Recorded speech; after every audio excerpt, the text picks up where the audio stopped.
Katie, always good to talk to you, and I'm sure your reaction when you heard what was going on today with ISIS saying we're moving forward with the vote on contempt, your reaction, no doubt, it's about time.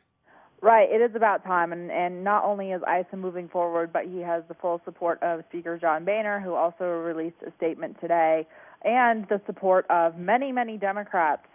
So when the Justice Department comes out with their statement just now, Tracy Schmaler, who's a DOJ spokeswoman, came out and said this is part of the old, tired political playbook. Well, it's not, considering this is a bipartisan effort to get some transparency on this issue and to have the Attorney General comply with a subpoena that was issued months and months and months ago. And also, when you look at the reaction from the White House, this is all about politics. That's what they're saying. But as you pointed out, Boehner came out today weighing in on this, supporting, no doubt, what ICE is doing, saying, that they've run out of excuses over at the DOJ.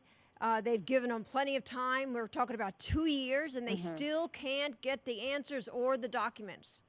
Right, and Congressman Issa was on Fox News this morning earlier talking about the fact that the Secret Service scandal got turned around and done with very quickly because they were willing to cooperate.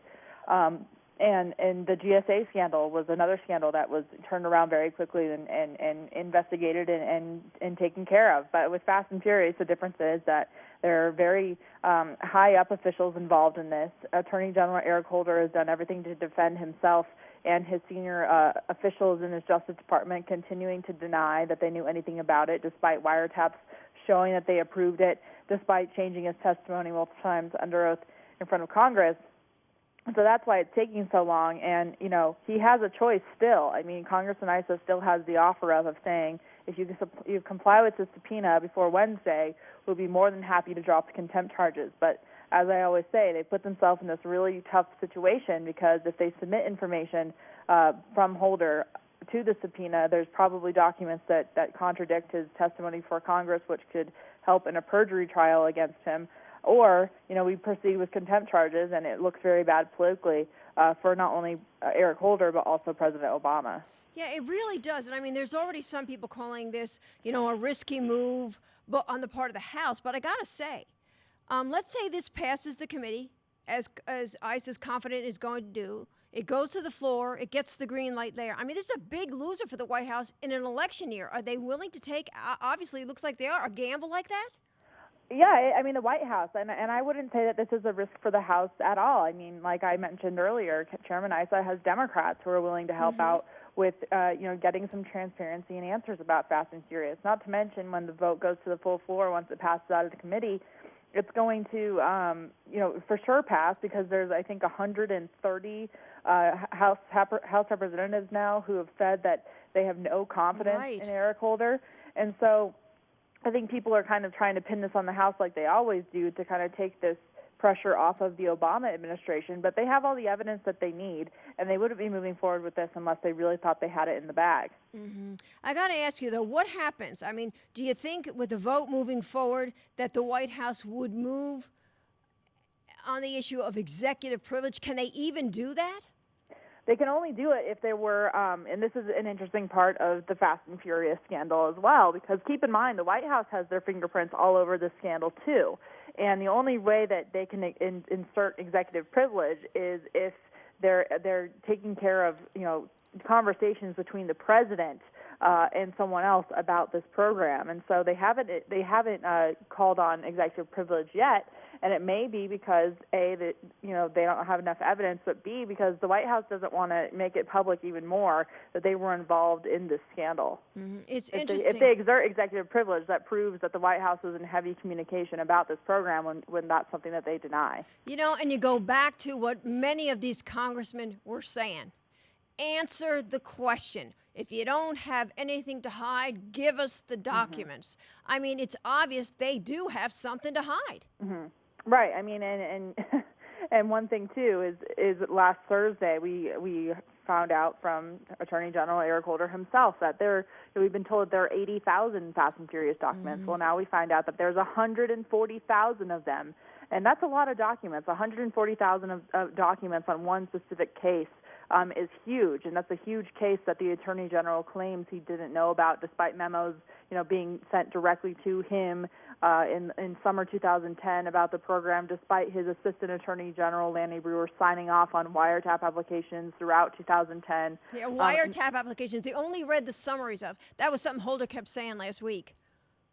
Right, exactly. But the bottom line is that even regardless of those wiretaps, you look at the timeline and you have the Assistant Attorney General Lanny Brewer and Eric Holder both saying we didn't know anything about Fast and Furious until Brian Terry was killed on December 15, 2010. Well, then why are all these memos and these wiretap applications dated early on in 2010? So their timelines never add up. Not to mention, Eric Holder claims that he hasn't been in contact with the White House about this, yet he admits to working with the White House to craft a message, which was very obvious today when White House Press Secretary Jay Carney came out and gave the same exact talking points that the DOJ has been giving for more than a year now about this scandal. And as you pointed, that hearing last week, unbelievable. It was so heated. You had Congressman Issa telling him, Holder is not a good witness. You had Gowdy coming out and saying, hey, let me tell you, if you think this is about political ideology, you are sorely mistaken. You're kidding yourself, buddy.